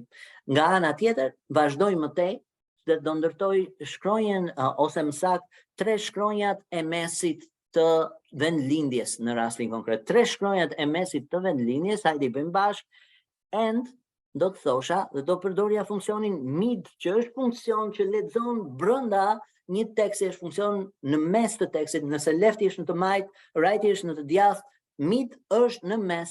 Dhe në rastin konkret, teksti që do të zgjidhja ishte vendlindja, do të filloja numërimin nga mesi them, që do të thotë nga shkronja e tretë S, dhe le të jetë shkronja 3, pra start number, dhe numri i karaktereve le të jetë 3 shkronja. Dhe mbyll klapën. Por meqense këto janë shkronja të vogla, përpara midit vendos funksionin upper hap klap, mbyll klap, që do të thotë e dua me shkronja të mëdha. Shikoni, po bëj një kombinim, e gjithë kjo formulë është një formulë kombinatorike. Klikoj enter dhe shikoni që tashmë më është krijuar një pjesë e kodit tim. Dhe do të vendos edhe mbiemrin dhe gjinin, më falni, si shkronjë të parë, and left, dhe do vetë të zgjedh gjinin në rastin konkret, shkronjën e parë, dhe në një farë mënyrë më është krijuar e gjitha ajo që unë kërkoj. Në fund fare do vendos edhe vitin e datëlindjes dhe do t'i jap and. Year në rastin konkret është funksioni që më gjen vitin për datëlindje, mbyll klapën dhe shikoni që në rastin konkret në qelizën A2 mua më krijua një kod. Po mënyrën se si është kodifikuar ky element e di vetëm unë, ka një logjik, pavarësisht se aty del një gjë e çuditshme, A7 ISHM 1982. Asnjëri nga ne nuk do arrinte ta identifikonte menjëherë se çfarë do të thotë ky kodifikim, por në rastin konkret kjo është një nga ato element që e bën unik të dhënën që ti ke specifikisht, madje e bën edhe me një logjik përkatëse. Për të gjithë ata që punojnë në këtë drejtim, edhe e kanë logjikën, patjetër e kupton. A-ja është shkronja e parë e emrit, 7-a është muaji i datëlindjes, I-ja është shkronja e fundit e emrit, Sh-ja është në rastin konkret se janë 3 shkronja, është në fakt është ISH-ja, sepse janë 2 I aty. ISH-ja është 3 shkronjat e mesit të Prishtinës, të vendlindjes, M-ja është gjinia dhe datëlindja ka një vit, është ai 1982. Po ta bëja drag, shikoni që do më dilte një tjetër kod për jetë lirën. Dhe këto kode janë specifike, po të shikoni kartat tuaja të identitetit, ato përmbajnë kode specifike, mund të ketë një shkronjë, mund të ketë disa numra, mund të ketë përsëri një shkronjë, mund të ketë një karakter, pra ka gjithçka kuptim, mos mendoni se ato kode që shikoni qoftë në produkte, qoftë në nënprodukte, qoftë në emra, mbiemra, gjëra të tilla janë pa sens. Secila prej tyre ka një sens të mirëfillt dhe sensi gjithmonë lidhet me atë që ti je duke bërë në rastin konkret. Dhe ndërtuam dhe mësuam edhe këtë që quhet tipi i variablit të kodifikuar, sepse është një tip i veçantë. Tani do të shkojmë tek ajo që quhet çmimet. Vazhdojmë me ndërtimin specifik të tabelave tona. Dhe të tabelat çmimet nuk do merremi gjë tjetër, por do merremi me çmimet e këtyre produkteve. Përjedhoj, përderisa ti ke çmimet e produkteve, kjo tabelë çmimet nuk është e pavarur. Nuk është e pavarur siç është tabela produktet, blerësit dhe shitësit. Po të shikoni, këto 3 variabla ose tabela nuk kanë lidhje me njëra tjetrën. Kanë qëllime të ndryshme. Njëra do grumbulloj produktet, tjetra do grumbulloj blerësit, ndërsa e fundit do grumbulloj shitësit. Ndërkohë që për çmimet është diskutim tjetër. Ti ke produktet dhe ato produkte mund të kenë çmime të ndryshme. Përrjedhoj, ti shkon tek çmimet dhe hajde krijojmë pikërisht elementin përkatës që është elementi i variablave të tabelës çmimi. E para do të jetë ID e çmimit. Çdo tabel duhet të ketë në rastin konkret një variabël që quhet variabël kyç. Pavarësisht se ai mund të mos përdoret, gjithmonë krijojeni atë variabël. Pas krijimit të variablit ID e çmimit, e dyta që del si element përkatës është ID-a e produktit. Pse? Sepse kjo është një tabel e cila varet nga elementi përkatës. Mund ta marrësh dhe copy paste nga produkti, ja tek është ID e produktit, i jep copy, shkon te çmimet dhe i jep paste.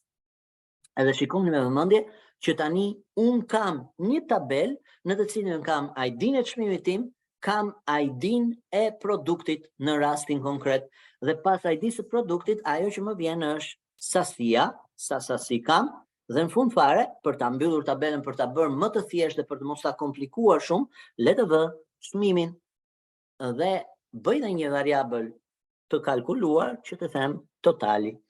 Tani pasi e shtova këtë gjë, filloj plotësimin përkatës të dhënave. Por kujdes, në këtë moment unë do filloj të kombinoj të dhënat me një tabel tek e cila varem. Tani listën nuk do vete ta marr tek drop downi, por listën do vete ta marr te produktet. Do ta shohim kur ta bëjmë. Radh parë përcaktoj ID-n e çmimit, që është 1, 2 dhe vazhdon numerike ose jo numerike siç e shpjeguam. Nga ana tjetër, jemi tek ID e produktit, aty ku është problemi më i madh që ti do ndërlidhesh me produktet e tua. Në rastin konkret, sigurisht që unë do vete dhe do klikoj tek ID e produktit dhe do vete do selektoj ato dy element ku do shtoj produktet e mia. Do shkoj te komanda data dhe do shkoj te nën komanda data validation. Është listë dhe përderisa është listë, unë duhet ta zgjedh nga një element listor. Do të shkoj te komanda list, te kjo dritare që quhet dritarja e data validation dhe sourcin në vendet që ta vete ta marr tek drop downi, do të shkoj ta marr në rastin konkret te produktet dhe në rastin konkret produktet mund të marr emrin e produktit ose ID-n e produktit. Por meqense aty quhet ID e produktit, unë do vete dhe do zgjedh ID-n e produktit. Por është e vështirë ta evidentosh direkt me ID-n e produktit, kështu që vete dhe zgjedh emrin që ta kem më të thjeshtë. Pra tani tek ai variabël kam zgjedhur nga një tabel tjetër që e kisha krijuar, po krijoj marrëdhënien mes tabelave. Dallojeni pak që në këtë moment unë krijoj një marrëdhënie të mirëfillt mes tabelit çmime dhe produkte. Pse? Sepse tabela çmime varet tërësisht nga produktet. Dhe tani që unë e kam këtë, shikoni që ID-a e produktit nuk është më numerike, sepse unë mora atë variabël që desha nga elementet e mi, dhe unë në rastin konkret vete dhe zgjedh elementi përkatës, për shembull rondele, sasia në rastin konkret është numerike, dhe numerike do të thotë ka dy tipe numrash, realisht variabla numerik. Njëra është variabli integer. Integer do të thotë i plot, numrat e plot nuk janë gjë tjetër veç se bashkësia e numrave natyror të tipit 1, 2, 3 kështu me radhë deri në pafundësi, ndërkohë që kemi dhe variabël të tipit me presje që do ta shohim tek çmimi atë tip variabli. Për sasin po hedhim fat sasia është gjithmonë numër i plot, nuk mund të jetë numër i pjesshëm. Pse? Sepse po flasim për një tabel të mirëfillt dhe po themi ka 20 rondele. Dhe këto rondele, çmimin për njësi, sigurisht që ky nuk është thjesht çmimi, por është çmimi për njësi, është mirë që të shkruhen gjërat saktë në emrin e variablit që të përfaqësojnë atë që ti ke si variabël. Në rastin konkret, çmimi për njësi, supozojmë se është 2.5 dhe ky është variabël numerik.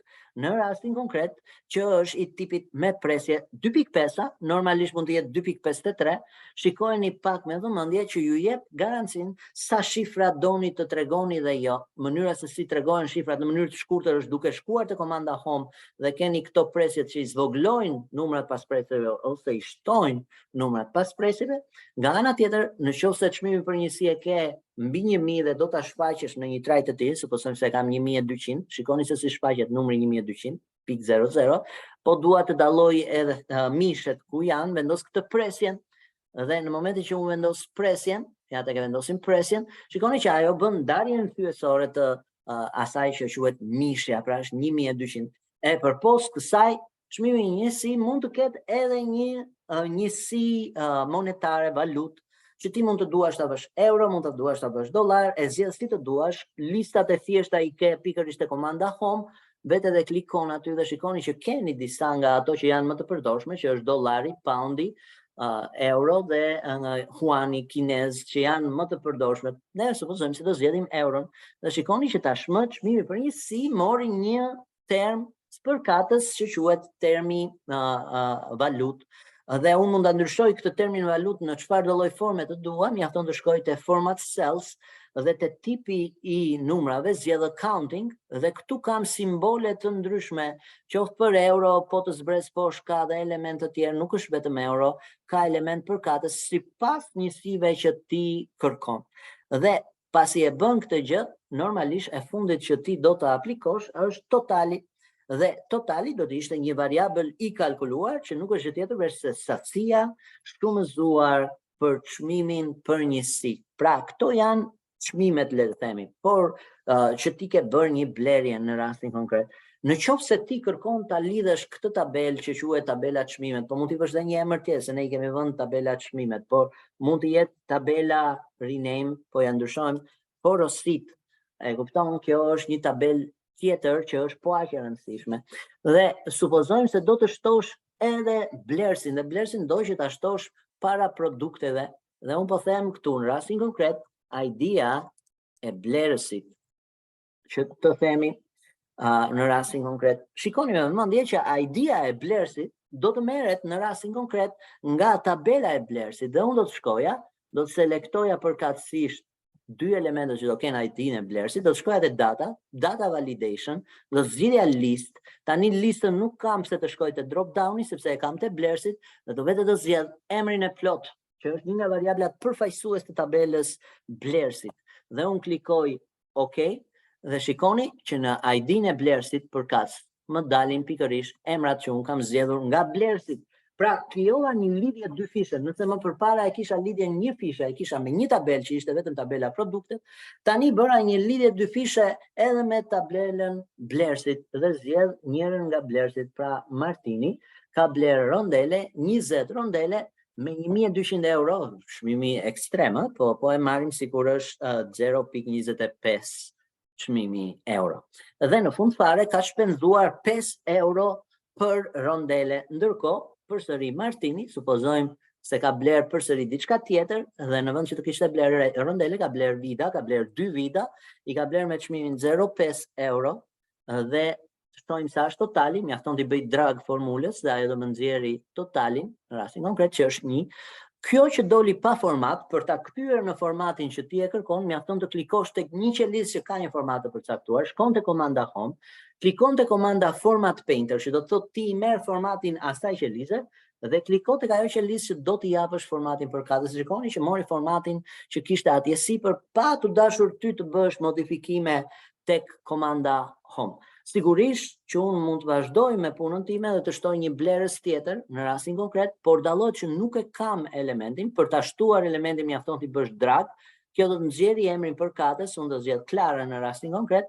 Klara, po të shikoni nuk i ka elementet përkatës, për të sa në kohë nuk i ka elementet përkatës, bëjni drag, nuk po flasim për tabela të formatuara, po flasim për tabela të pa formatuara. Mirë është që gjërat të bëhen me tabela të formatuara dhe për këtë do ju thosha konsultoni pak me atë seminarën në të cilën unë kam shpjeguar pak se si formatohen tabelat, por gjithsesi neve duhet mësojmë konceptin e databazës. Për atë jemi duke u interesuar, jemi duke ndërtuar një databazë të mirëfillt tashmë. Pra, këtu janë porosit që janë bërë në rastin konkret dhe Klara në rastin konkret ka bler pinca dhe pincat janë ka bler mos më 20 gjithmonë, ka bler 15, ku se cila pincë kushton 1.2 euro dhe të shohim totalin dhe totali në vetvete 18 euro. I marrim formatin pikërisht kësaj gjëje, kur punon me tabelat formatuara kjo gjë nuk ka nevojë të bëhet, megjithëse për efekt shpjegimi, meqense kemi pak kohë, mund ta bëj një formatim, me selekton të gjithë këtë tabel dhe në rastin konkret klikon te komanda home, është nën komanda formate stable dhe zgjedh një nga formatet e gatshme tabelare, unë po zgjedh këtë të kaltrin, pastaj kjo pyetje që të del këtu të thot a ka tabela koka dhe cila është sursi i tabelës dhe unë po i them ka koka, pra do të thotë e çekoj që ato janë variablat dhe nga ana tjetër ky është sursi nga qeliza A1 deri në qelizën F4, klikoj OK Dhe shikoni që mua tabela ime më bë e formatuar. Në qoftë se tani shtoj një element tjetër, shikoni që tani e merr automatikisht, s'kam nevojë të bëj asgjë, pra jap 4. Shikoni që hyri brenda strukturës tabelare direkt. Prandaj thash që puna me tabelat formatuara është shumë më e mirë se sa me tabela të pa formatuara siç unë po punoja pak më përpara. E shikoni që e kam marrë automatikisht edhe drop downin, e kam marrë automatikisht edhe formulën, ti nuk ke nevojë të bësh drag sepse ajo vazhdon konceptin asaj të dhënë që ka pasur më përpara. Dhe konkretisht ti zgjedh për shembull Klara në rastin konkret dhe Klara në rastin konkret ka bler një makineri e cila kushton 1200 euro. Dhe normalisht ajo ruan dhe formatin, pra dhe formatin e ndryshon. Pra, siç e dallon në këtë moment, sigurisht që ti je në rastin në të cilën ke ndërtuar një tabel që është tabela e porosive. Dhe në fund të historisë, gjithë konteksti i të dhënave të tua tani ngelet thjesht të vazhdosh punën për porosit. Në këtë faqe nuk ke nevojë të krijosh një fajl për porosit, por e ke këtu në këtë faqe. Dhe nëse ty të kërkohet një pyetje sa ka bler Martini, shkon dhe bën një filtr dhe zgjedh vetëm Martinin në listën e personave dhe ja të del saktësisht ajo gjë që do dhe e printon dhe ja jep atij që ta ka kërkuar për ta ançekuar për t'i pasur gjitha të dhënat. Mendoni pak që kjo tabel nuk do ketë kaq informacion, do të ketë më shumë se sa kaq, do të ketë pafundësisht se ti do shtosh informacion, nuk ke mundësinë të shtosh deri në 1 milion e diçka rreshta në këtë. Sigurisht që ti nuk vete aq shumë, po them se sa e sakt dhe e vlefshme është të punosh me këto formate tabela. Dhe e fundit që na mbetet është inventari, që edhe këtë tabel do ta krijoj shumë shpejt sepse do përdoren të gjitha konceptet që mësuam deri këtu, por jep koncept databazës tonë dhe pastaj do të bëjmë gjën e fundit që është sepse i krijuam dhe marrëdhëniet dhe është analiza. Me analizën e këtyre tabelave që normalisht mund të jetë një pyetje që të ngrihet nga dikush, është përfundimi i të gjithë elementeve që të kërkohen. Në rastin konkret, unë do të ndërtoj dhe inventarin, dhe inventari do përmbaj këto element. Meqense inventari lidhet me produktet, pra produktet kanë një inventar të caktuar, do të shkruaja ID inventari dhe pastaj do të thosha ID produkti. Dhe pasi kam vendosur ID-n e inventarit, ID-n e produktit, do të thosha gjendja në hapje, dhe mirë është të vendos dhe një datë, sepse normalisht çdo inventar ka një datë, gjendja në hapje dhe gjendja në mbyllje. Pra, një inventar në një ditë të caktuar ka një gjendje kur hapet dita, ka dhe një gjendje kur mbyllet dita. Normalisht inventari do fillonte me një numër përkatës, ja ta vendosim ID-n 1-2, shumë të thjeshtuar. ID-n e produktit po e marrim listë dhe po vemi te komanda data validation do të zgjidhnim listë dhe listën do ta zgjidhnim tek produktet, aty i kemi produktet, ja tek janë rondelet. Tani ky blersi normalisht ka bler diçka dhe kjo është një kombinim tjetër që ti do të bëje sepse blersit, këto që quhen porosi, normalisht porosit nuk do i çojnë direkt te shitsi, po blersi e merr porosin, pra këtu ka një rrjedhje të informacionit. Databaza në vetvete nuk funksionon pa një logjik se si lidhen gjërat. Kur ti ke hapur produkte, normalisht këto produkte blihen nga një blerës në një sasi të caktuar, me një vlerë të caktuar, por në fund fare këto do të shkojnë pasi i bleve në inventar dhe pastaj nga inventari do të shiten diku që do t'i shkojnë një shitsi. Pra nesër mund të bësh, këto janë porositë e blerjes, mund të bësh porositë e shitjes në rastin konkret, sepse ka të dyja krahët, varet çfarë je duke ndërtuar.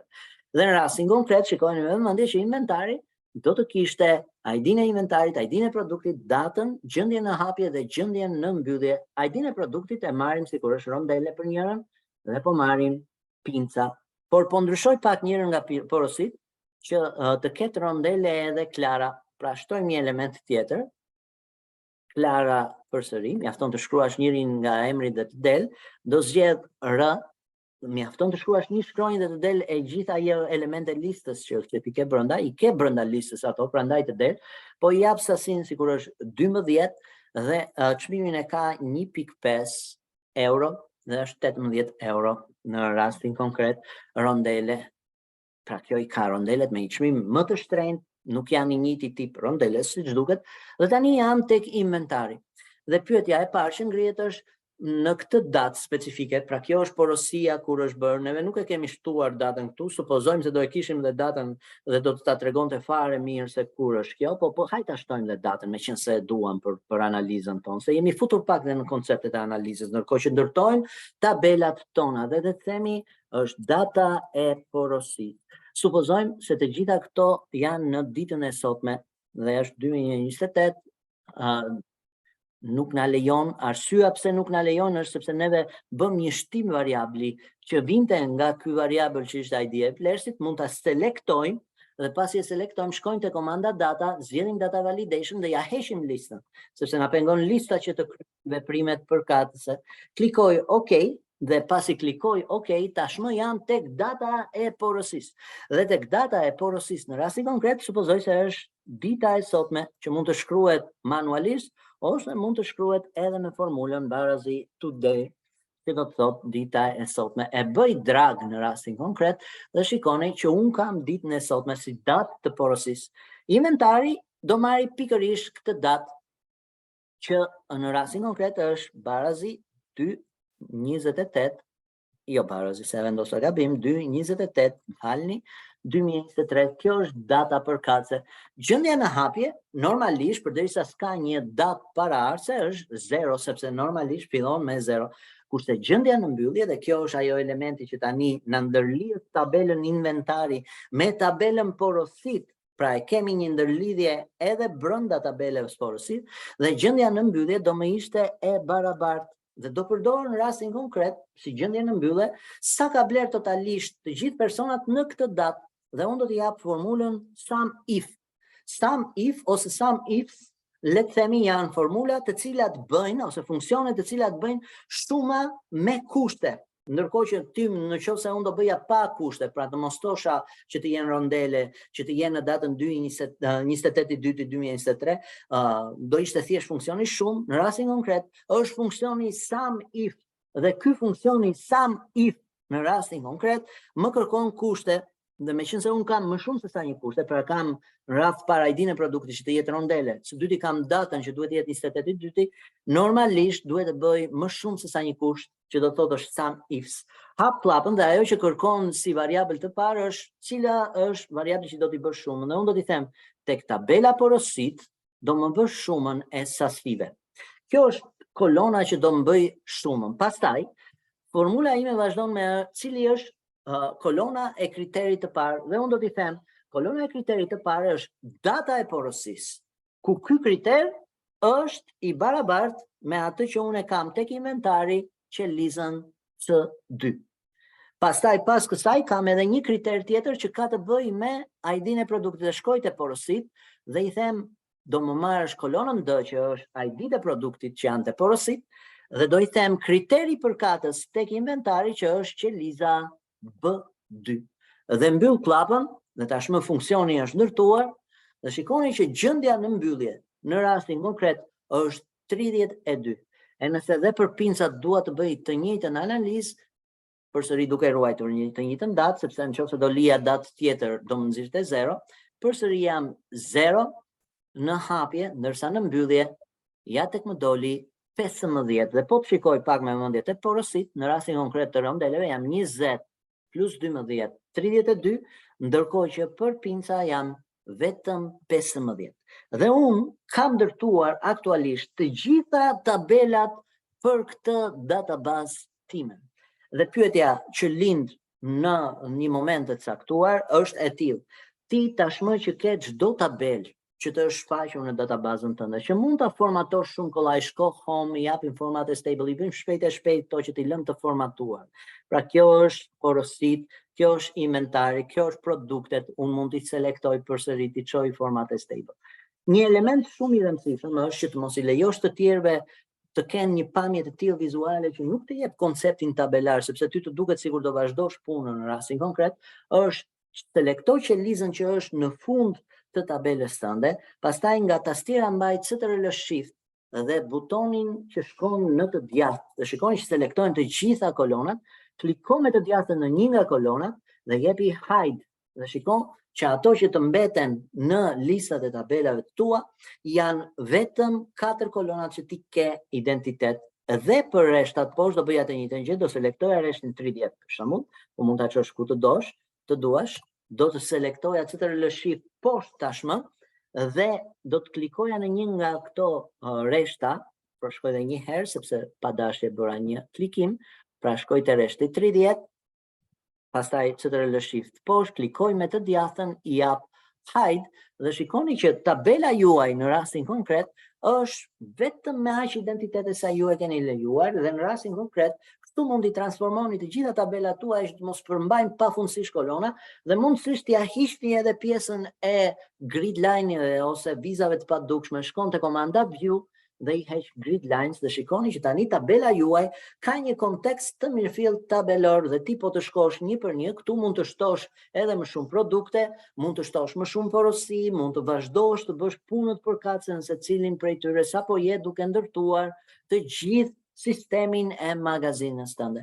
E fundit në tërë këtë koncept database, sepse kjo është një database mirëfillt. Kemi ndjekur të gjitha rregullat e databazes, kemi ndërtuar një model, kemi ndërtuar dhe kemi aplikuar modelin në strukturë Excel-i.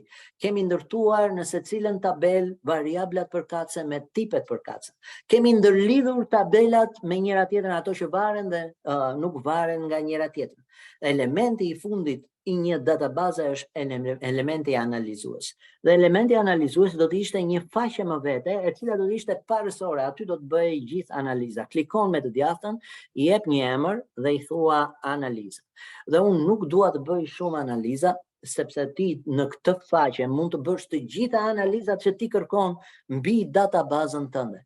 Supozojmë se do të dish sa është numri i produkteve që ti ke. Pra kjo është analiza është statistik në fund të fundit, ose grafik, ose element të tillë, ose dashboard siç kemi parë në seminarin më përpashëm. Dhe unë them numri i produkteve dhe në rastin konkret ky numër i produkteve do të ishte me një formulë barazi count A bën numërim të shkronjave edhe të teksteve, ndërkohë që count i bën vetëm numërim të elementeve numerik, count A numëron edhe elementet tekstor dhe do të shkojë atë tabela produktet në rastin konkret dhe zgjidhja pikërisht qelizat B2 deri në B5 që është tabela 3 emri produktit, do mbylla klapën dhe shikoni që numri i produkteve është 4.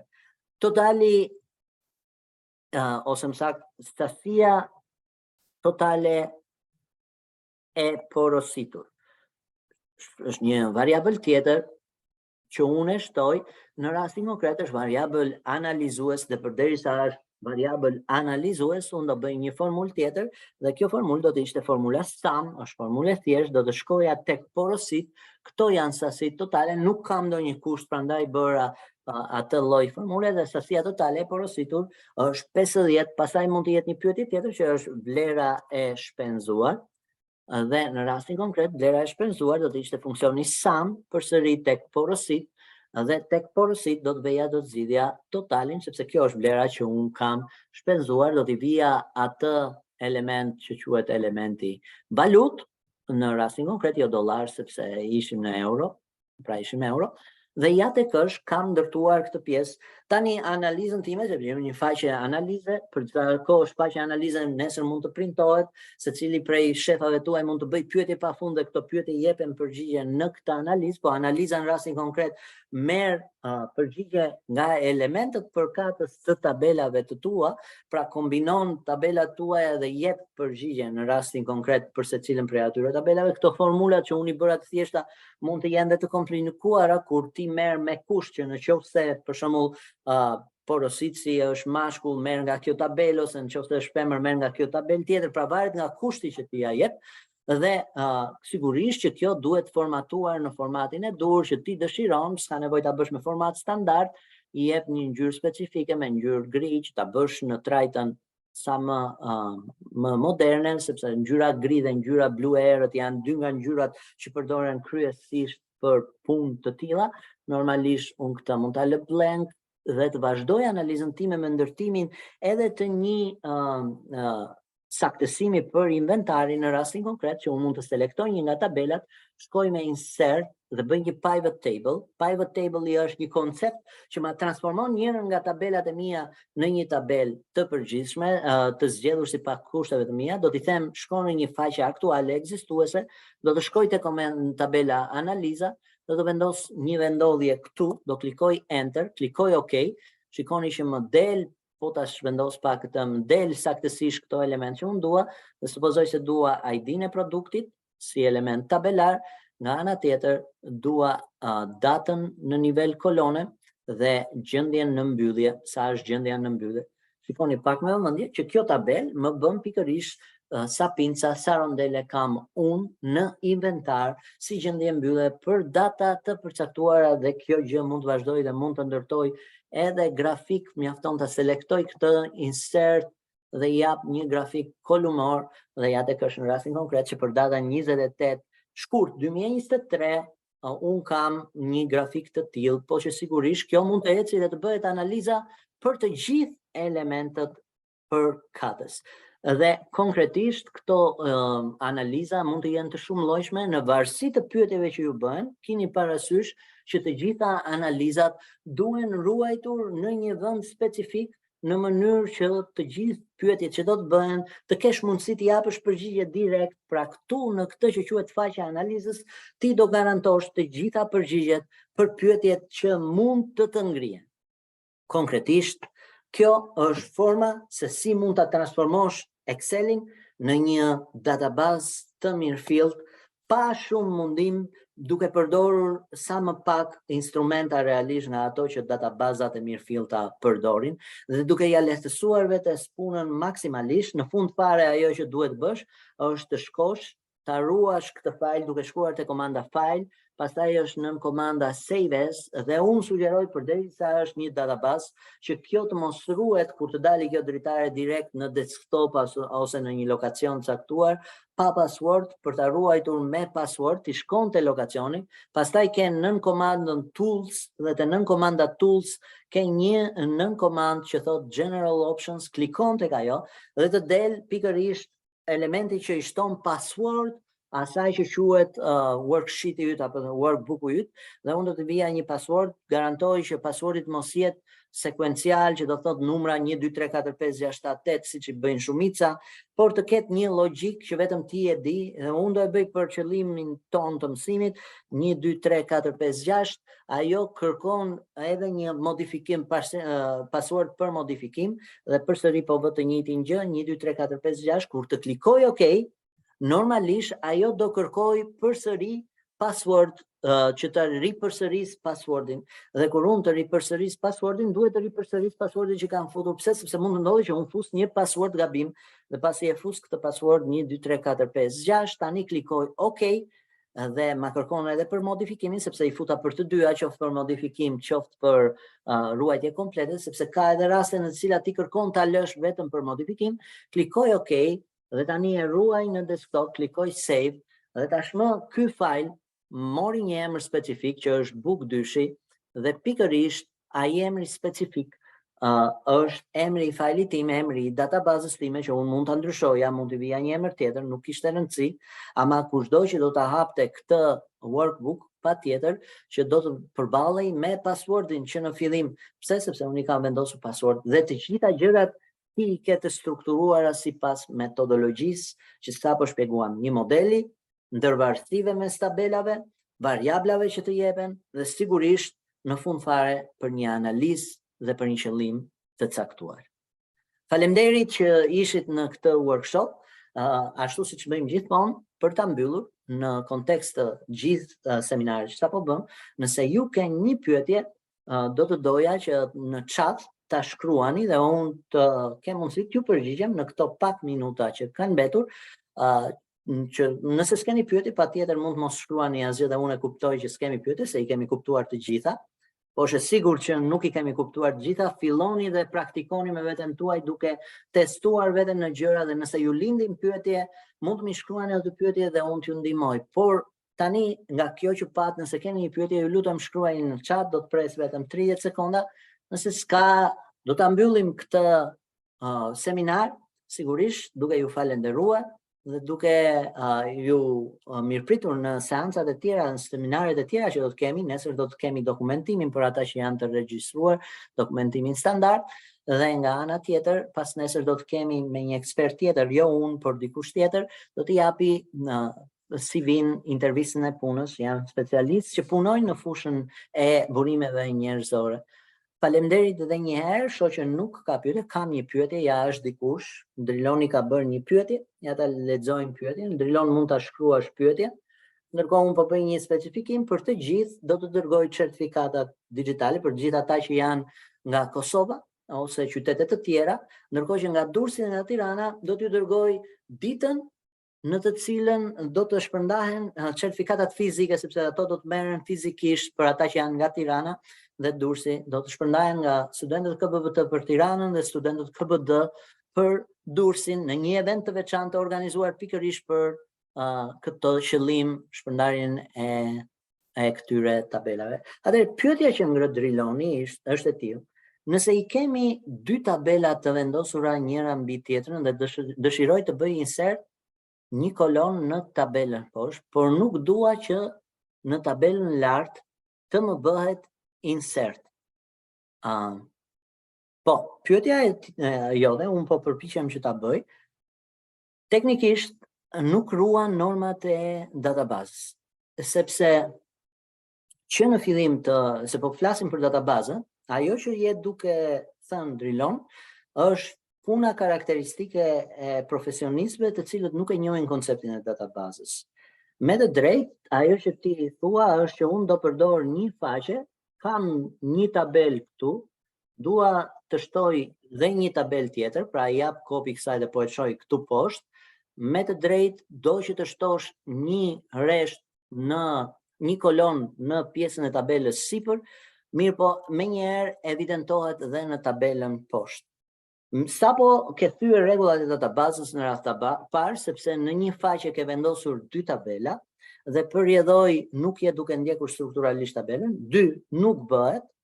Pse? Sepse në çdo moment kur ti të shtoje databazë do efektoj çdo element që është poshtë.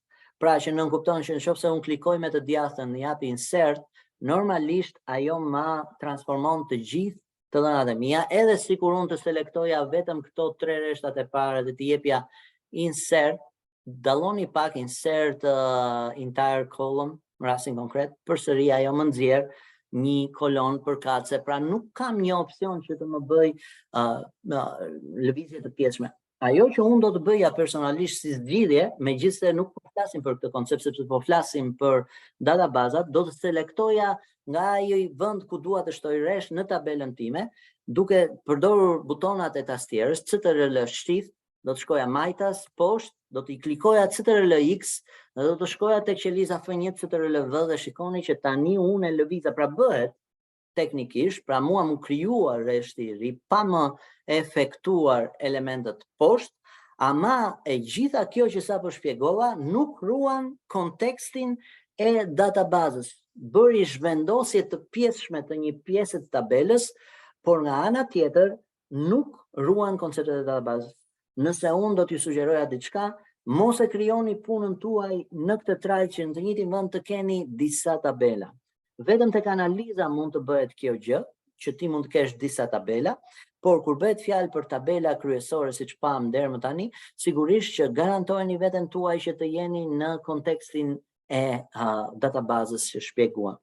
Lëvizja që bëj ishte me CTRL X dhe patjetër CTRL V në pozicionin që ti kërkon që ta shtosh ose ta heqësh një element përkatës. Nuk e di nëse arritë ta merrje përgjigjen ashtu siç duhej, por le të themi që ishte një formë, por do të sugjeroja mos e përdor shpesh këtë gjë, përpiqu t'i ndash tabelat njëra nga tjetra kur bëhet fjalë për një database.